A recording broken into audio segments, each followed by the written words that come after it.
Hey everybody, Dave Cook DeFranco Painting and Wallpaper. So one of the things we are working on today is painting some cherry cabinets white. So these cabinets, they've been kind of restained at some point because you can see where the stain is kind of coming off here. One thing we look for when we're doing cabinets is places where they've been a little bit, have some wear and tear on them. So for these cabinets, you can see there. So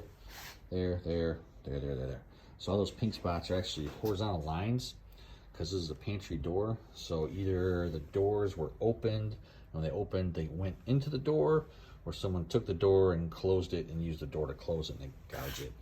So we fill it with wood filler a couple times, and we'll sand that smooth and get on there. So it'll look nice when we're done. But one thing to kind of keep in mind, sometimes these gouges and the wood filler, it's never as strong as the wood itself.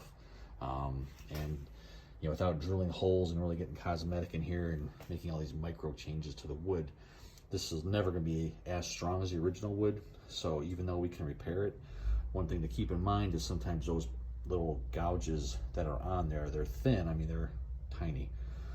And that just that little bit of filler in there, it may stick, but it may not. And you hit that again, it has a tendency, it could pop out.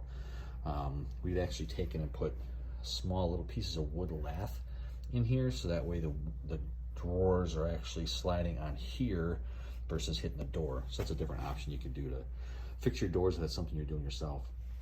Otherwise, when we get done, they're gonna look great, nice and white. I can't remember, the Simply White I think is what the color is.